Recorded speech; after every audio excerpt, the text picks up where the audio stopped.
Okay, here's a brief update on the Lincoln.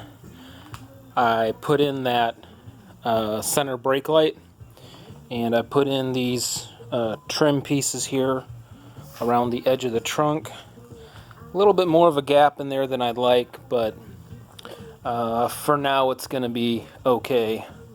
It does stick out a little bit here. I may be able to adjust that in a little bit. So I'm starting to work on the vinyl. The paint came out okay, by the way. So I painted this panel here, the doors and the trunk lid. And the trunk lid did come out better than last time. And I have not done any sort of sanding or buffing or anything. So it's got a little texture to it, but no drips, no runs, no splatter. Same thing on the doors. So where I'm at now is I found, the first go around I used this black marine vinyl.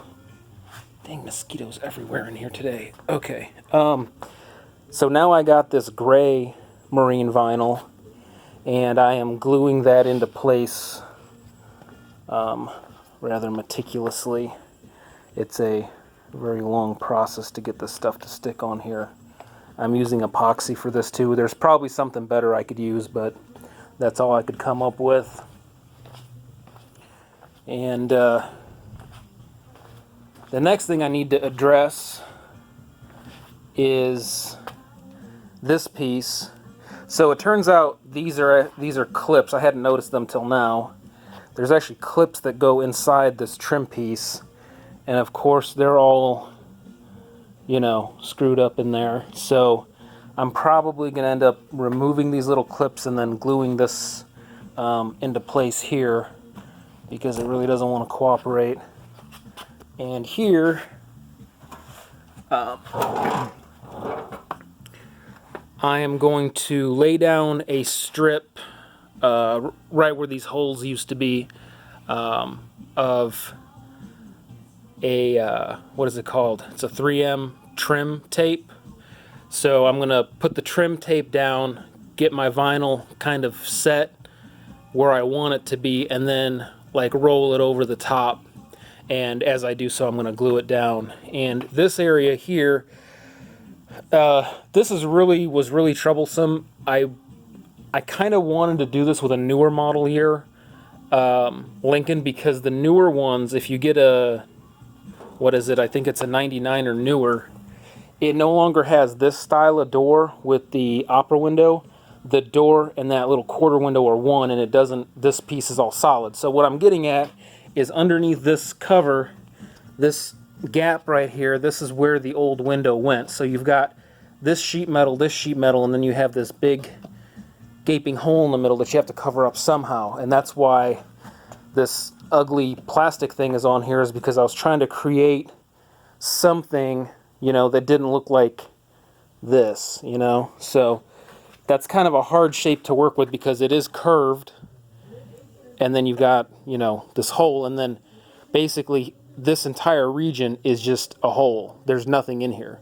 Well, I mean, I filled it full of spray foam, but when you cut the top, there's nothing left of this area. So yeah, like I said, I'm going to try to get this kind of square. I mean, like a nice line going, and then wrap this vinyl up right, have it meet, fold in right about here, and so it'll cover up this. That's the idea. Had I known the fiberglass was so easy to work with, honestly, I would have gone that route.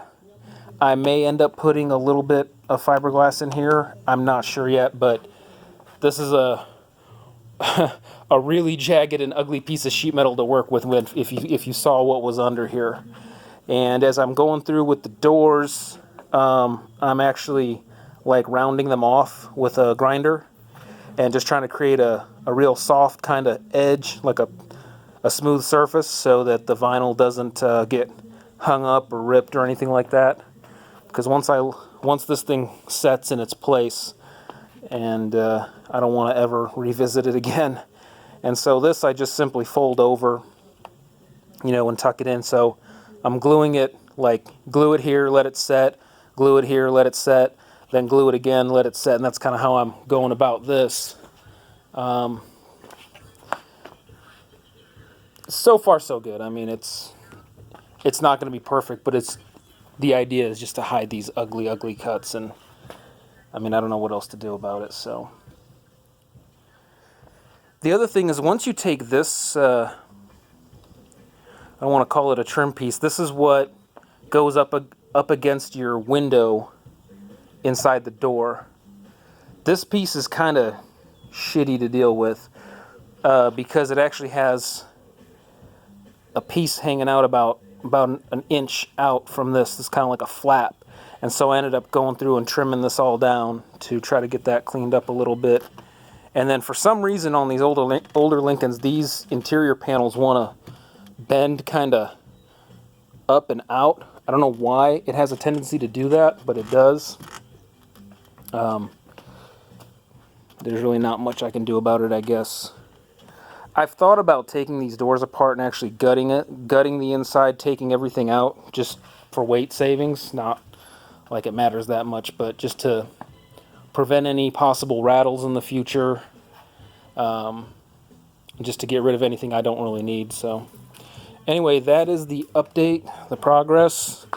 I'm pretty happy with the paint. It has turned out better than last time. So, and of course, just as I say that, I see where I already have some chips in this, and I have no idea how that got there, but yeah. That's the trouble with any sort of aftermarket paint. I mean, every car I've ever looked at that had been repainted, for some reason, the corners, the paint just won't adhere to it the way it should. So, anyway, that's the update for now.